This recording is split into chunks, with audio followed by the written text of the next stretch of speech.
Can you tell us about your story?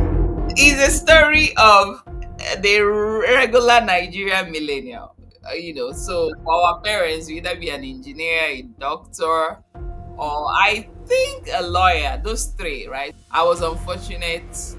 I was expected to be the doctor in the house. But Jam came to my rescue. So I am not an advocate in any way of abusing privacy rights, especially by government. The family plays a better role in ensuring that age specific platforms are made available to children. It's not the duty of the government, it is more of a duty of the primary caregiver, who is the parent or the guardian. Your advocacy or your joy being a Nigerian has to be drawn from one identity that actually then makes you a Nigerian. If I'm not sufficiently comfortable in my identity, then I can have an identity crisis.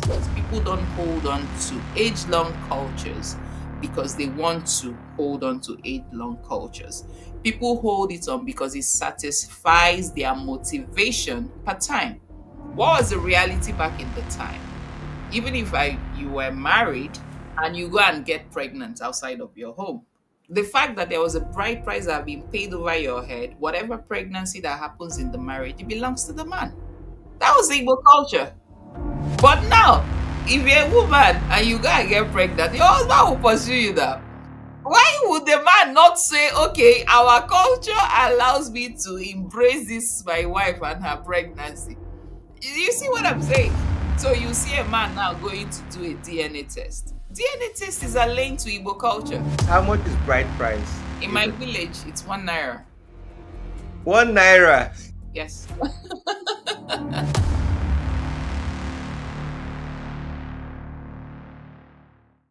Hello and welcome to the High Table, wherever you are in the world.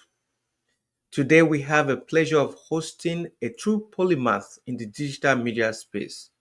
Someone who has uniquely applied their skills and expertise to youth empowerment, cultural preservation, and the energy sector. Blossom Ozurumba, is a privilege to have you on the program. Welcome.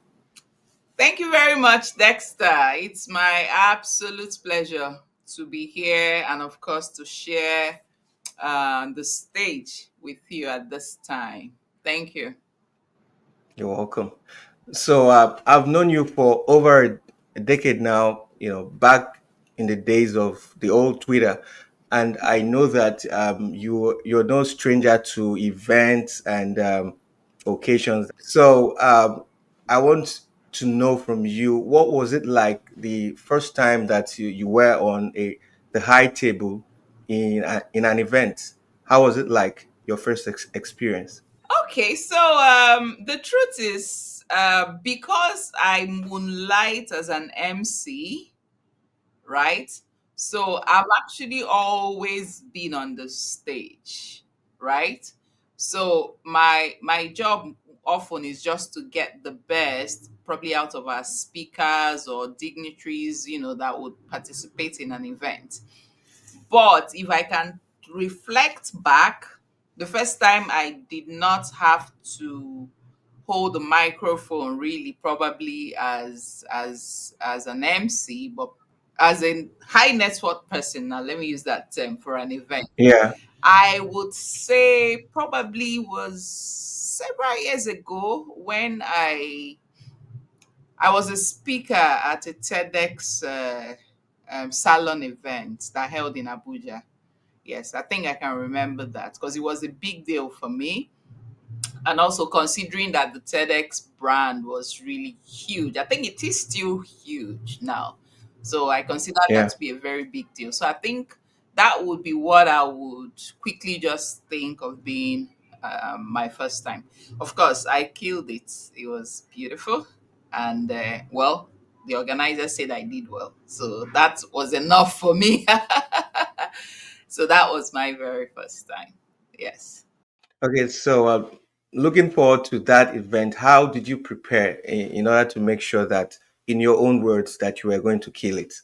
It was pretty easy because the way TEDx conversations are tailored, you are really expected to sort of, it's a storytelling exercise where you come with your life experiences and then you're able to connect it to the overall theme that is being discussed, and then present it in such a way that your audience will take something meaningful from what you've said, and then find ways to embrace some of those things and then see their life turn out for better or for good or for best, depending on the levels that they are in. So it was pretty much me um, reminiscing, over, the past, and then looking for attributes of my lived experiences that I can quickly connect to it. So it was more of a reflection exercise for me, and was thoroughly enjoyable, being given a stage and then being told that people would love to hear your story. That does something to the mind. It sort of tells you that you've been validated, if I can use that word. And of course, it puts you in a place where you look into the mirror and then you're just grateful for the opportunities that you've been presented with. Can you tell us about your story? Part of the stories that you may have shared on the TEDx stage. Okay, so for my professional experience, I I left school quite early. I left school at 22, and I'm like twice that age now. So I've had more than 2 decades of, professional work experience.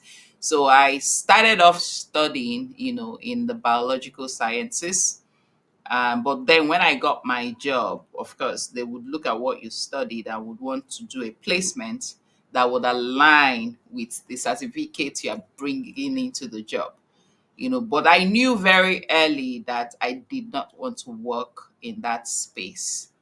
But then I didn't have much of a choice, so I did that, the whole biological sciences, being in the lab, analyzing and reporting results and stuff like that. So I did that for the first couple of years, and then before I then, you know was opportune to pivot completely away, and then come into the space where I am currently working in, which is the communication and media space.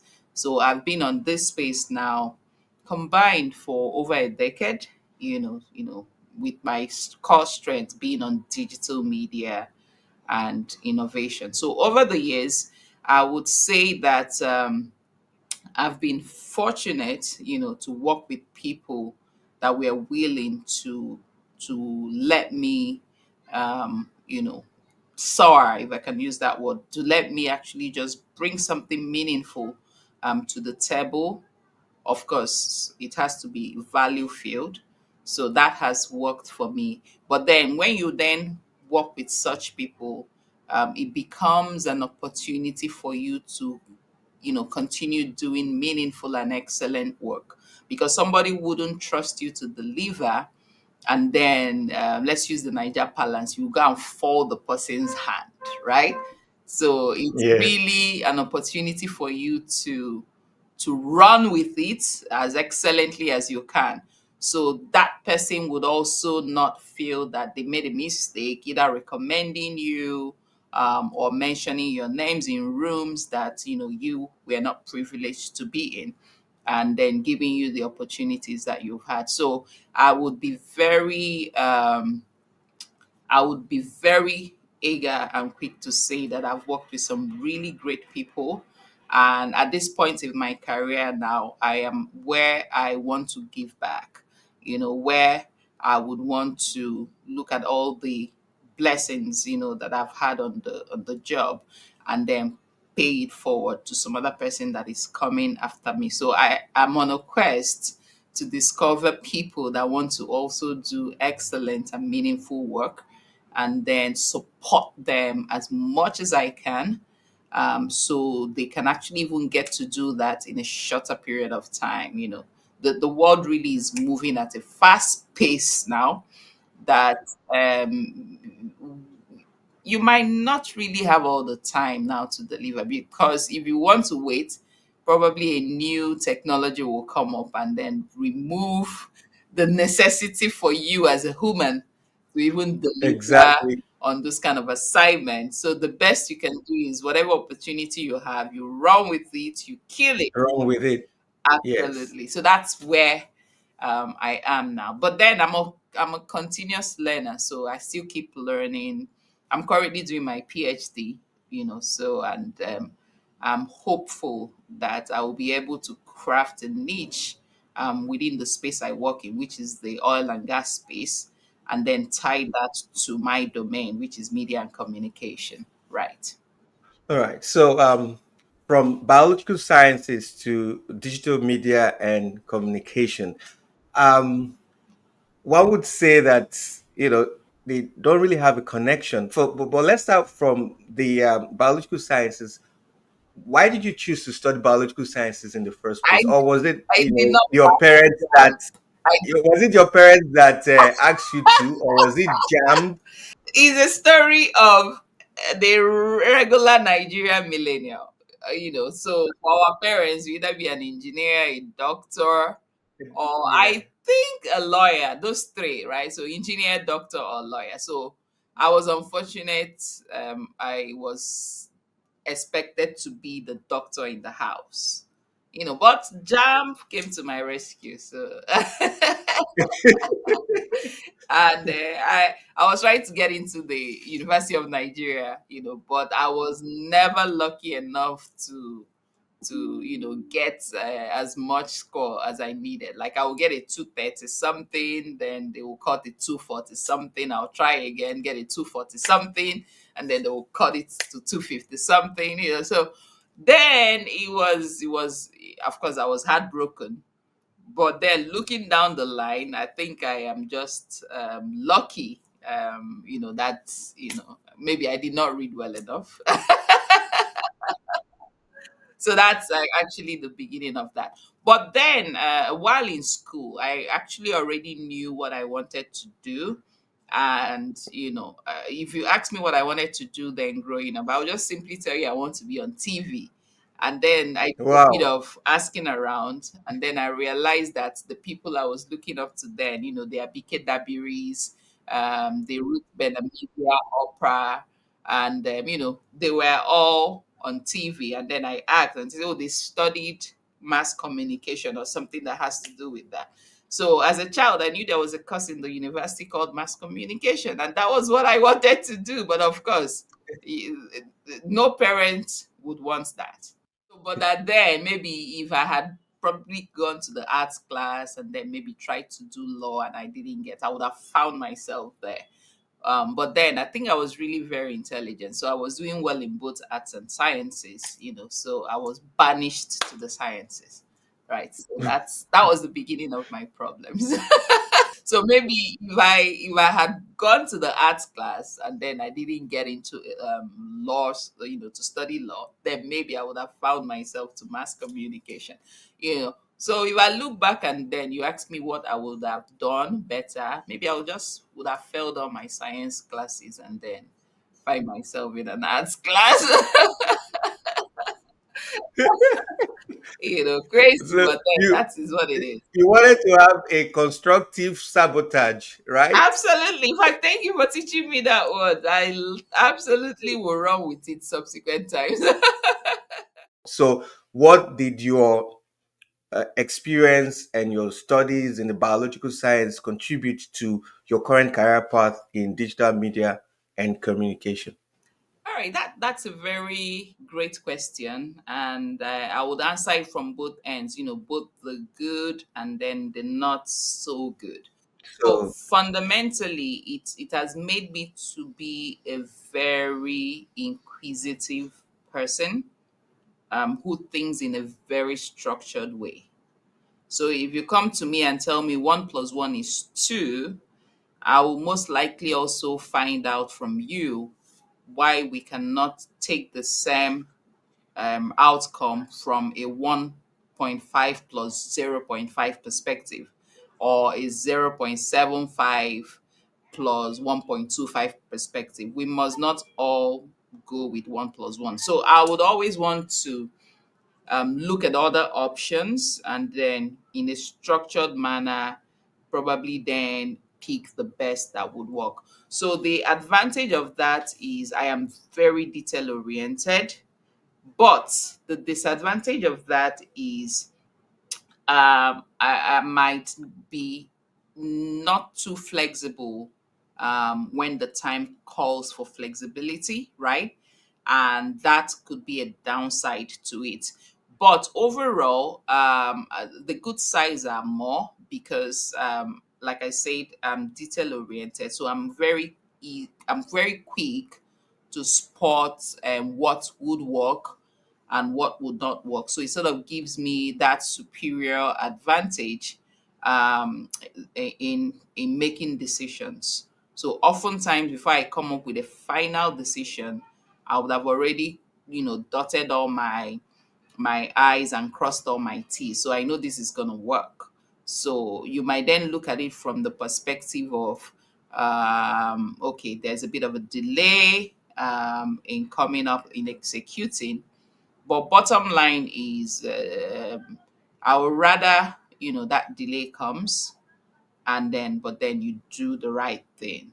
But then it becomes a problem if the decision you're making would fail. So you would have failed on both sides. There's a delay, and then you're coming up with not decisions that are not of quality, right? So that's that. Yeah. And then secondly, I think because I am a very creative person, it has also given me that advantage of looking at options at all times. So when I see something, I'm already thinking of one or two or three options at the same time. So because I can structurally see them, imagine them, and then I will then run towards what I would consider to be the best of the options. So that's those are the two sides to it. So overall, like you said, it's a blessing in the long run, and I'm somehow technically in that field because I'm still my PhD is in energy economics, which is more of a science, plus an economic field, right? So that's part of it. Tell us about your non-profit that I believe you started some years back, Digital Media Development Initiative. All right. So a couple of years ago, myself and a friend, Bamise, we had come together to start that. We ran a couple of really great programs, especially for young people. Back in the days, there was a bit of social media, digital media was like the rave, which has improved now. So we actually have people now that their career paths are as a result of all the innovation that has come up, in that domain. We have people now called influencers. We have people now called content creators, right? So, but what we Yes. were doing back then was just to like an entry appreciation kind of thing, just to make people understand the scale of opportunities that are there. So we went from teaching people about digital marketing to teaching people about social media management, a broad range of things. And then we also had what we call the Catch Them Young um, kind of strategy, where we also then would, when kids are on holiday, we get them to go and do internships. So we are talking of kids that were in primary school and secondary school. So we had some form of relationship with several companies. Back then, there was a company called Box Office. Box Office, that had a lot of SMEs in their cluster. So we simply just approached the business owners there, and they were able to give us a yes. So we'll just place these kids in those companies. And then I think the reward has come up. So a lot of those kids now have graduated. Some, did software engineering, computer science, because they were placed in an IT firm to do their internship. So as kids, you're already trying to understand the scale of what the internet can offer them. And then we're just grateful that somehow it also structured their thinking to go for that. So we have one of those kids. He's a model. He's a top model now. Runs on runways across Europe, Africa, Asia, and all that. And it was also part of that early imagination that you can think beyond borders, because digital media, the internet, is like borderless, right? So you can appreciate what people are doing in other economies, and then you're able to democratize that, and then think of a tomorrow where your passport would not be a limitation, right? So that's what we Yeah. succeeded. So it's been quite an exciting journey. Just so grateful that that happened as well. So digital media, as you explained, have brought, the good, the bad, and the ugly. You just explained the good part. Yeah. So currently, there is this push for social media to implement, age verification, especially for teenagers because of bad faith actors. I think Australia has implemented that, and UK is on about to implement that, and even Canada, some of this government, and even, I think maybe Nigeria might even want to take a leap from that. A lot of people say that approach is not going to help privacy, because if you place age verification in order to get to the internet, okay, it be, it means that the government will track and trace everybody that accesses the internet. So people who are critical of the government, the opposition parties and the rest, they become at risk of being victims of authoritarian regimes, because anonymity is now destroyed. So where do you find the balance in all these things? Oh, okay. The quick answer is I am not an advocate in any way of abusing privacy rights, especially by government, and especially if you are in a low trust environment, right? That is a no for me. But then let's Yeah. scale it back and push it back to the platform owners, X, Facebook, and all that. These platforms are actually equipped with their own sort of support features that would protect people. So, a Facebook Meta, for instance, has a strong trust and safety team. And then the trust and safety team, their work really is just to ensure the safety, online safety, psychological safety of their users.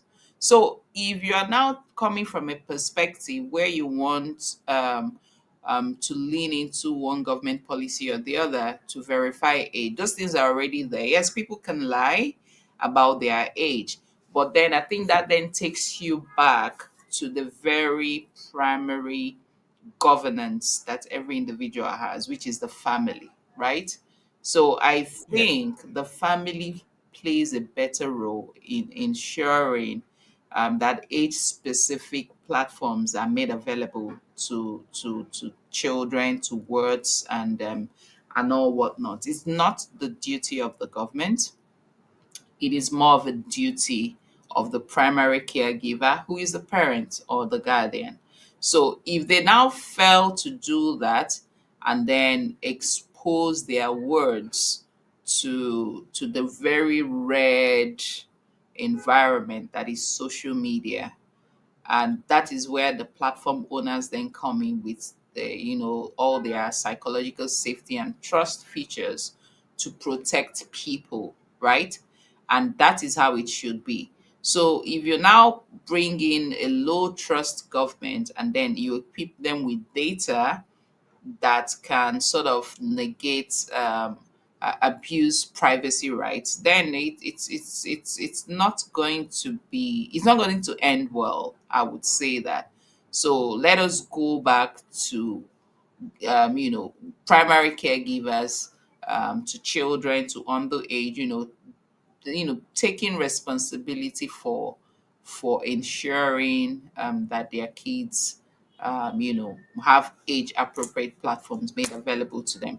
That is how it should be, But then if they now fail to do that, I am certain that most platforms already have these features in place, and it should rightly be so. Pivoting back to the good parts of digital media, you're working um, with the Wiki Foundation. So tell us about your project with them. Thank you for that question. Wikimedia Foundation, it's the foundation that they have a lot of products. The very popular one being Wikipedia, right? So I Yeah. think back in 2015, yes, I had gone for an event organized by the Wikimedia Nigeria user group, and then that was when I even then got to know that they have language specific um, iterations for the Wikipedia platform, and then I got to know there's an Igbo language Wikipedia. So that really piqued my interest, and then we then went further down the line to do projects around creating and editing content and articles in Igbo language Wikipedia platform. At the point, I was actually an admin, a global admin for the Wikipedia Igbo platform. And then over time, we documented and, sort of organized ourselves to then become Igbo Wikimedia user group. So that's is a legacy. Myself and some other very great people, Tochi, Precious, and Uzo, and Obi. So we all came together, did that. But then over the years, we've gotten busy with life, and then we just moved on. But the beautiful thing is the platform, the user group. Is stronger than ever. I can't remember the last time I participated in the day-to-day runnings or activities. It's been able to sustain itself for the past 8 9 years, and over time we've been able to have massive contributors, editors from across Nigeria, and even some people, of course, with the whole Jackpa syndrome. We now have a lot of Igbo language editors spread across the world, and they all contribute and they are part of the user group. So it's something I am personally proud of, to have, been part of the founding team, and it's something I would also would look forward to it, existing long after I've finished running my race in this earth, and that's how it should be. But one of my very best projects, that I sort of was part of at the very beginning, as part of the Wikimedia Foundation. They had then identified Nigeria, Brazil, and I think Mexico, as countries where they would have a lot of new reader acquisition. And then we had worked with their branding team then to run a lot of campaigns in Nigeria. So the campaign saw us bring Pete Doche to be a brand ambassador. Then Emanuela, there was this teen kid comedian back then on YouTube, Yeah. and she was also part of the campaign. It was really successful, and it was really successful. And then one of the personal campaigns I ran too was going into the streets in Abuja where I live, just to ask people if they've heard of Wikipedia, and then it was just very interesting. They're all on YouTube. I was much Mhm. younger then. Maybe I had more energy to comb the streets and be part of that success. But overall, I believe that the Wikimedia Foundation, they're doing a meaningful work, and it's something that everyone should support one way or the other. And it sort of gives people that sense of identity, like whatever language I speak, even if it's an endangered language, there is a platform that is willing to sort of yield their products for me to document my language and then just have it there for posterity's sake. Yeah. Talking about the language aspect, as you said, whatever language you speak. So, what piqued your interest for the Igbo language? Was it because it's your native language, or because the Igbo language is endangered, as some people might perceive? Great question. It was a mixture of both. I forgot to tell you something, right? So while I was a science student in secondary school, I found a way to Yeah. sneak in Igbo and Igbo literature into my subject combination. So Really? yes, I did it, and I got an A in WAEC. So what happened? Because I loved to read fiction, uh, growing up, Yeah. and then we had this habit of going to the library during holidays. So a time came, I had read all the books, all the fiction books in the English section. And if I go to the library, there was nothing else to read. So I now found myself in the Igbo language section of the library. And that was how I then started reading all the Igbo fictional works that I could lay my hands on. So there was that, built passion over the years. And then, of course, the excitement when I then discovered there is an Igbo language and Wikipedia platform. So it was just pretty much preparation meets identity, identity meets opportunity, that kind of stuff. And it Yeah. came together, to yield massive success. So that's what happened. That was the very wonderful to hear from you. You talked about the Igbo identity. So, can you define the Igbo identity? Oh, interesting question, especially in these times where conversations can be misconstrued, right? So I would want Yeah. to say Nigeria is a country made up of Yeah. people that identify in several ways. And Yes. one of those identities is, probably your tribe, your Yeah. religion, it could be any of the identities. So Igbo is one of such identities. Just like you have the Ijo having their own cultural identity, you have the Nupe having their own cultural identity. So when people then come and say, "Oh, I am a Nigerian," you say, "Where are you from?" Say, "I am a Nigerian," and then they insist on that. I salute them, but I've always held that your advocacy or your joy being a Nigerian has to be drawn from one identity that actually then makes you a Nigerian. So my identity that makes me a Nigerian is fundamentally that I am an Igbo woman, right? So that understanding then makes me understand my role in just ensuring that this union called Nigeria would work. If I'm not sufficiently um you know comfortable in my identity, then I can have an identity crisis.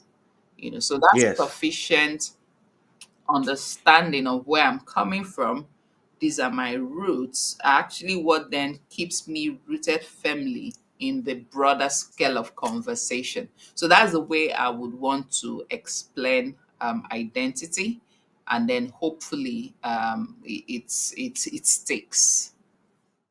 While growing up as a child, I I was kind of presented with two words to describe the people that are from the southeast, the Igbo people. So the first word was IBO, and the other word was IGBO. So I was made to believe that the IBO was to describe the Igbo people, then the IGBO was to describe the language. But later on, some people have come to say that that is not correct, that IGBO is a word that describes both the people and the language. What do you say about that? Yeah, I've seen a lot of that confusion, especially in written text, right? So the IBO really is a contraption. There is nothing like IBO as in Igbo.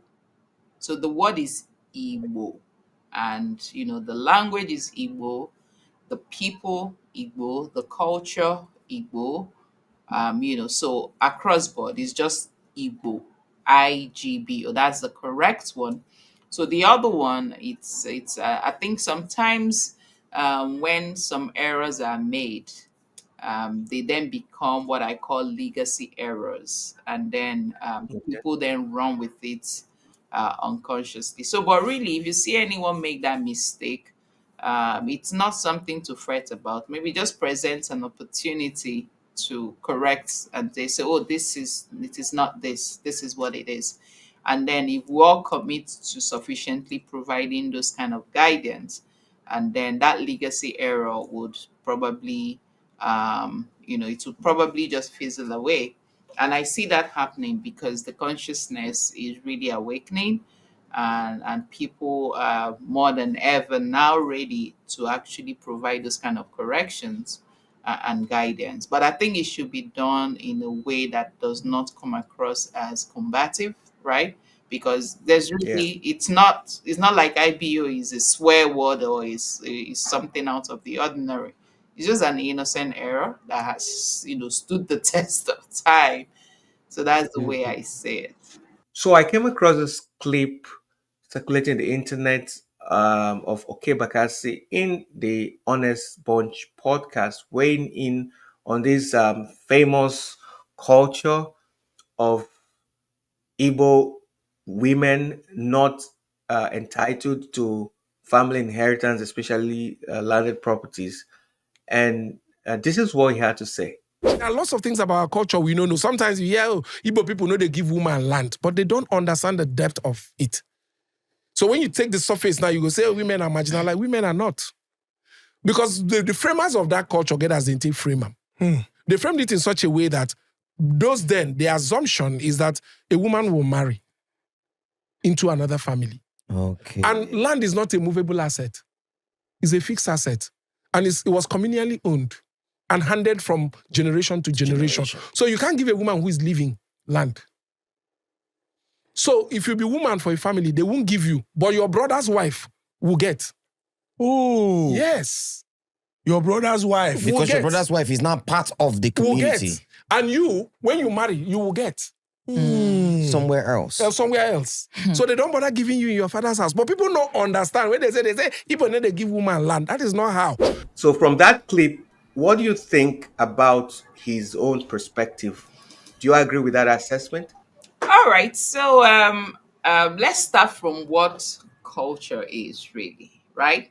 So culture, if you look at it, usually stems from the realities of specific eras of time. So Yeah. at a specific time, a specific era, these were the realities. But over time, people sort of scale up or think in different ways. And then that also then comes with its own new realities of life. And then decisions that are made at that point can then be called a culture. So let's even scale it all the way back, right? So probably the thinking at the very early times when this was the norm, when if you're a girl child, you don't have property rights. You understand? So back then, where it was more of a hunter-gatherer society, so you would have people, a lot of the communal clashes that you would have were always tied to land. And then you ask yourself, why land? And that was simply because this was the source of livelihoods of people.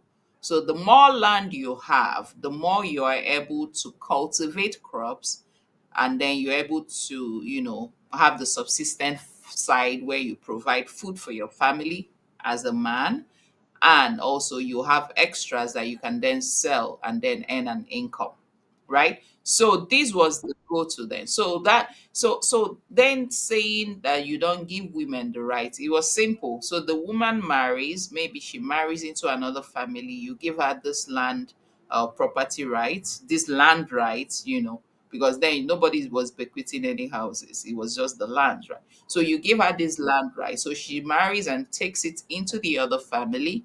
So that way she's stripping away. She's not just taking the land, but she's stripping away some, that source of livelihood for the family, right?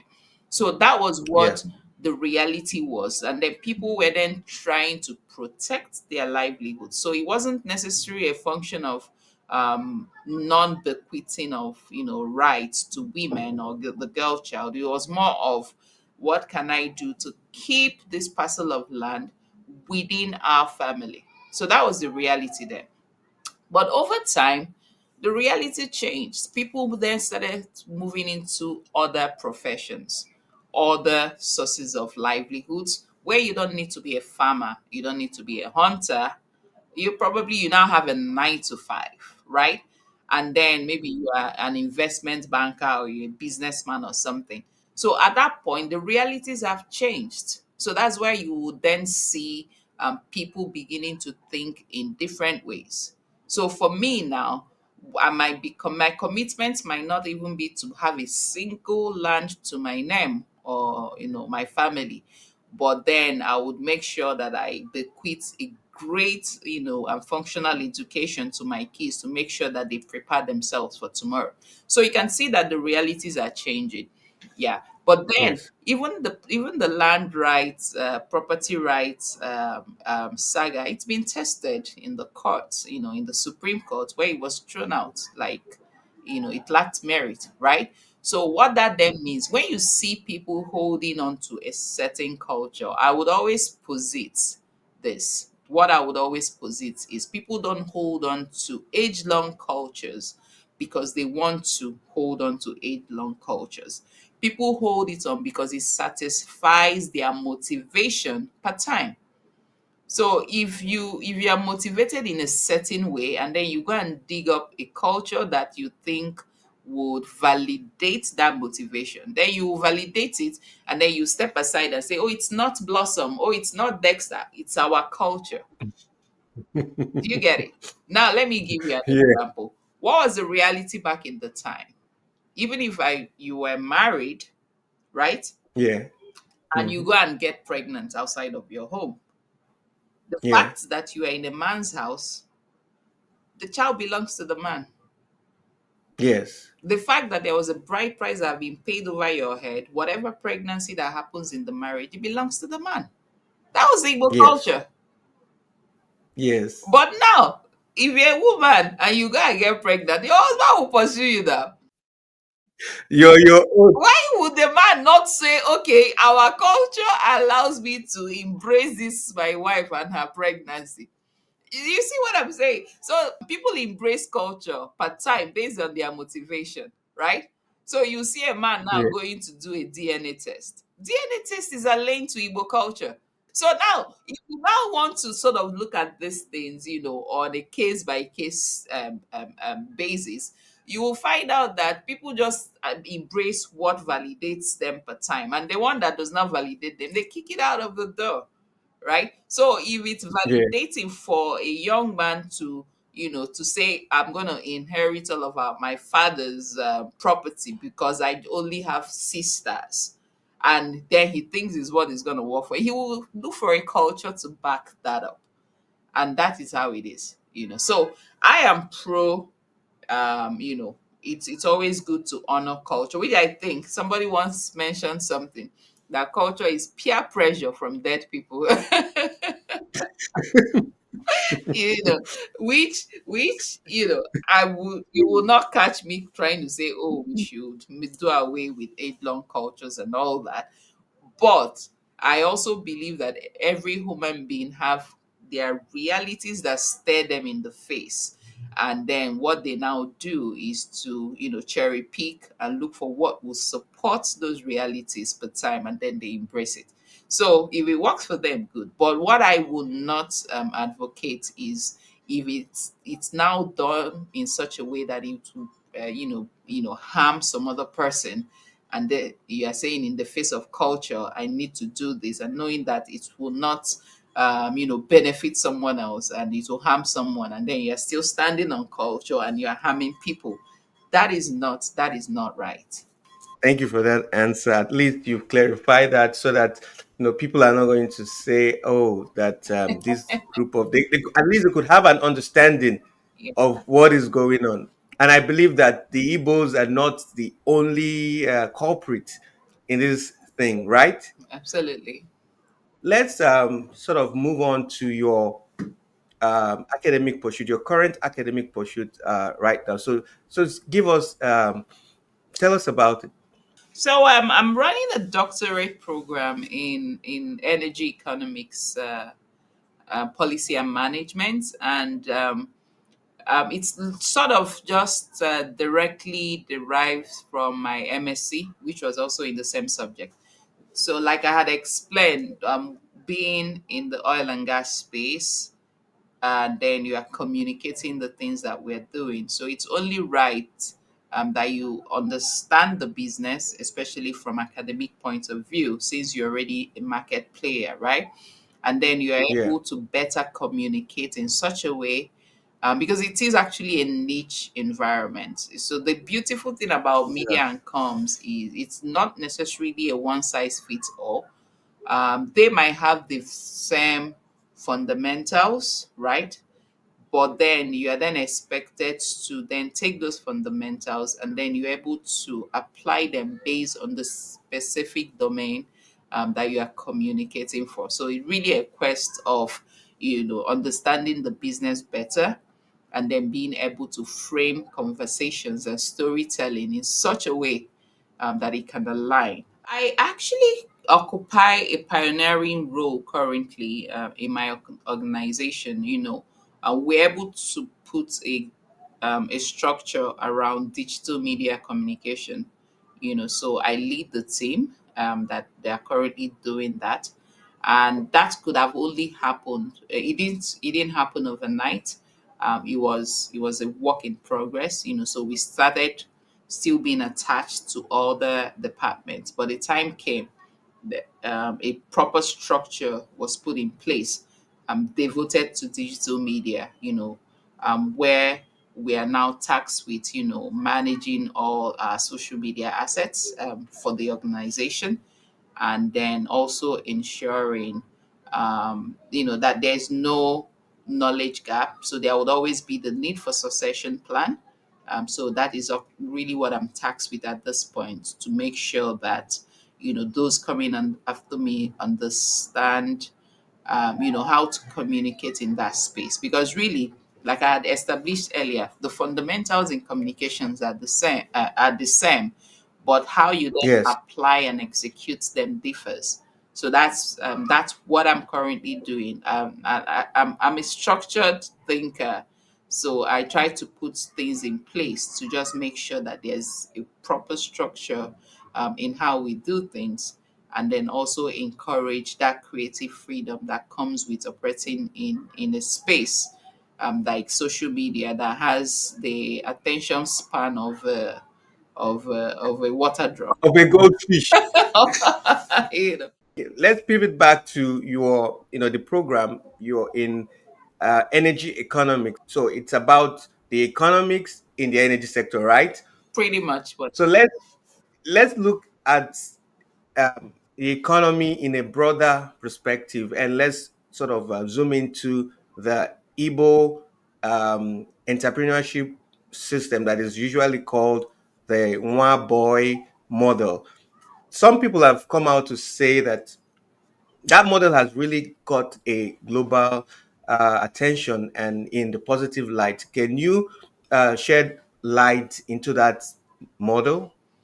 Okay, thank you. That's the Igba boy apprenticeship system, which Yeah.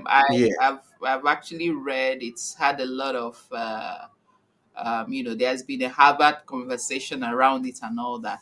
But I think it's not different from when people believe that they've been blessed, and then they decide to pay it forward. That's pretty much what it is, So it's pretty much a system of ensuring that wealth does not start and stop with you.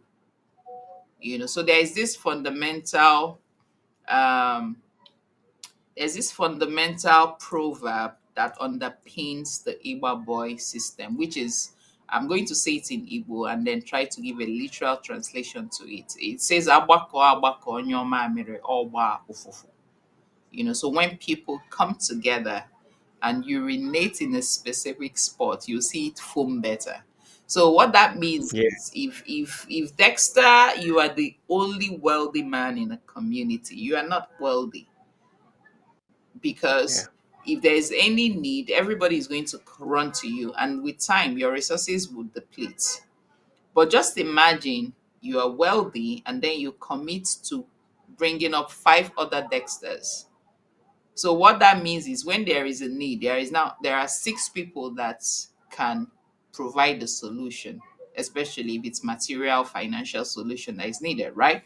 So the Igba boy system is pretty much, a Dexter has benefited from the philanthropy of some other person who has groomed him in business, and then has then sent him forth in to now go and fend for himself using some of the resources that he has been given and has been provided.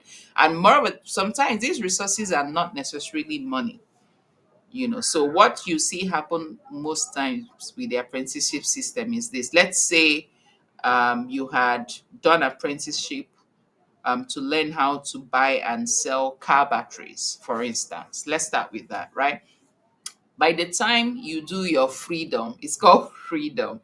What then happens is, your boss, that's your oga, your benefactor, then gives you access to the same line of credits that he has to be able to do his business. He gives you access to his importation partners, the people he imports from and all that.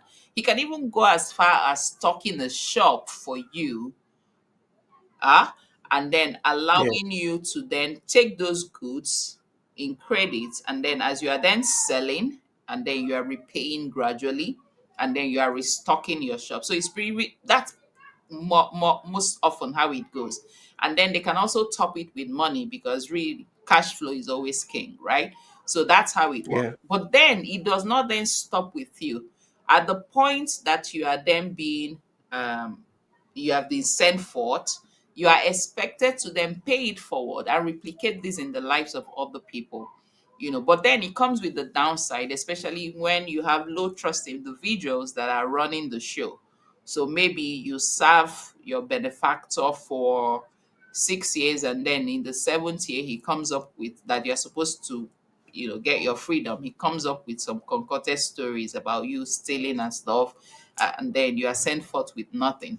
That happens as well, right? Because Yeah. no system is perfect. There would always be people that are willing to, take advantage of any great thing and then look at it from the other perspective. So that happens as well. But overall, what I see that has increasingly continued to happen is this, people, but is people, wanting to pay it forward. But the only downside to it is it's having a direct competition with education. When I say education, I mean formal education, because of course you can get educated in the marketplace. Nothing says you must Yeah. get your education in school and get a certificate, right? So what happens in Yeah. states like Anambra State, where the apprenticeship system is like a huge fabric of the economy there, you then have a problem with retention especially in secondary schools. So, but then the government came up with a plan that then says basic education is compulsory. So you must finish basic education, and by basic education, we're talking of nursery school all the way to junior secondary three. So now, as opposed to people skipping school completely, and then maybe after primary school they go into apprenticeship, you are expected to at least get to JSS 3, and then you can continue from there. But I've seen a case of really intelligent young guys who, after the whole apprenticeship, they've still found a way to then go back to school and then get their formal education as well. There was something that was done. That there's a project I did some time ago with a business school here in Nigeria, um, where Yeah. where their audience was not people wearing suit and tie. Their audience was to provide some form of certification for Igbo traders that were in Idumota, in Lagos, in Trade Fair, all those kind of places. That was their audience. So they found a way to design a curriculum that will be tailored to them, to better understand their business, and then they get the formal certification. But I can assure you that some of those lecturers, those boys will teach them exactly when they come into the marketplace, right? Yeah. But Yeah. overall, the goals of the apprenticeship system, they're really very lofty, and it has actually benefited a lot of communities. And I think if it's something that is really structured well, and then people come in with the right reasons, it will continue to benefit communities. Okay, then the other thing has to do with politics. Why do you think the Igbos are not influential in politics? When I mean influential, they don't have a how do I put it now? They're not like people that you have to consider in the scheme of things in Nigerian politics. That's a great question, right? So when you say consider, it's sounding a bit like tokenism, which I don't greatly advocate. But what I think is INEC has made a provision that actually would demand that you get a certain percentage spread across the country for you to even receive a certificate of return. So what that then means is you cannot concentrate all of your campaign efforts in one part of the country, because if you do that and then you don't get the required percentage as stipulated by our electoral laws, you're not going to get a certificate of return. And then if you are then looking at it, especially in the numbers, right? So we have 6 geopolitical zones, and then within these geopolitical zones, of course, you have your senatorial zones and all that, right? So if you look Yeah, at the southeast is just about 5 states. You understand? So if you are yeah, then looking at the 5 states, you cannot say they are not influential. Maybe you're looking at the larger scale, maybe when you come to presidential elections and stuff like that. But then the main election, which I believe people should even focus their energy more on, should be the legislative elections, because these are the true representation of the people.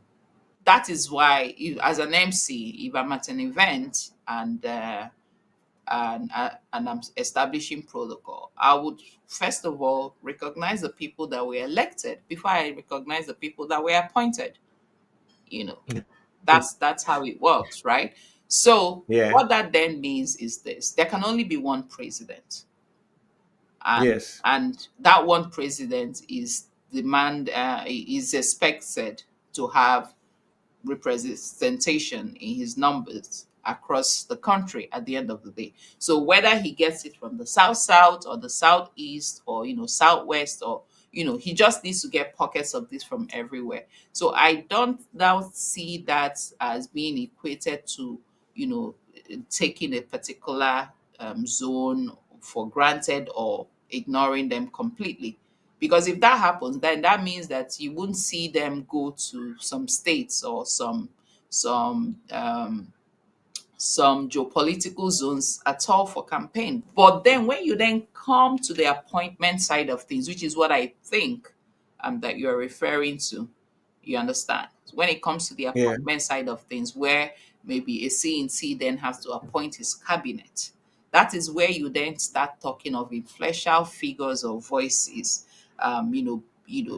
submitting nominations and bringing them to the table, which I believe that every state governor, especially if you are, aligned to the ruling party, they give them the courtesy of actually submitting those names, and it does not necessarily matter which political zone it is. So that's where the appointment comes. But then, if you are looking at it from a general perspective, people can, for their personal reasons, choose not to work with people from a specific area. That is their business. But I don't think that is statesmanship.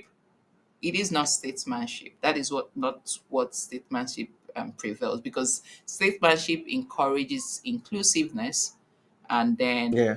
you just have to have that diversity of thoughts. So that's where you have diversity, equity, and inclusion, which takes us back again to where we started when we're talking about identity, right?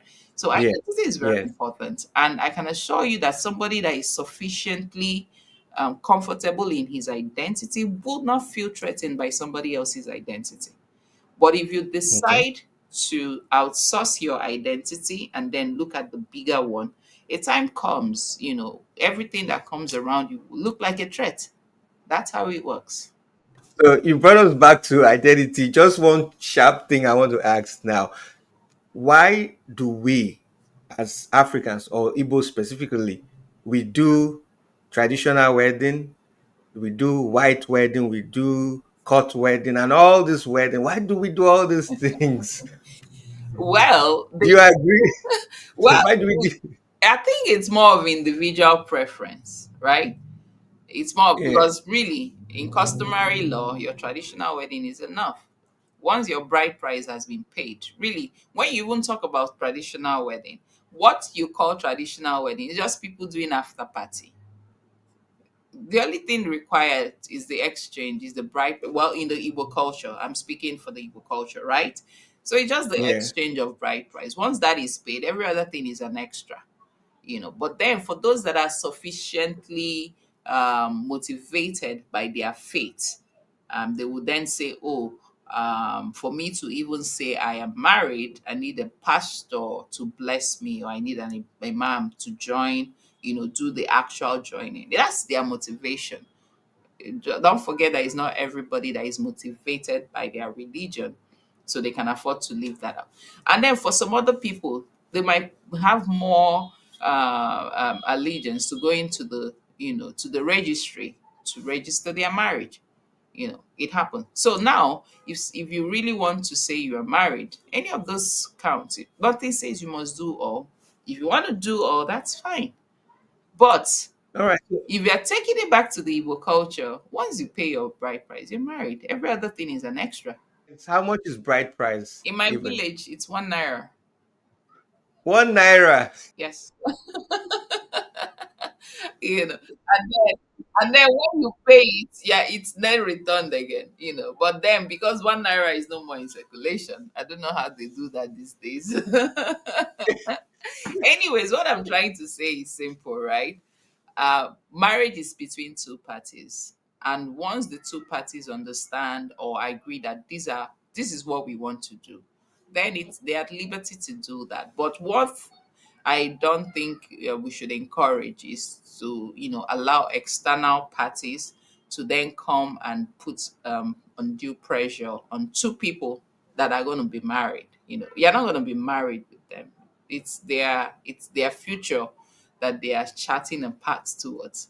I've had stories of people, maybe their parents are pressuring them. I say, okay, I don't have plans for this. Maybe I haven't saved enough for it. And then the parents say, no problem, we will pay.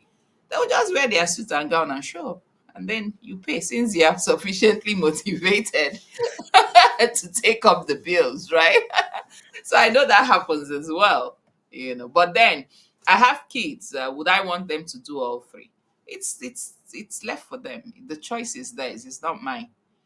But as an Igbo woman, I think the most important is the traditional, where you exchange, pay the bride price, and then every other thing, as I have said, and I will continue to say, is an extra.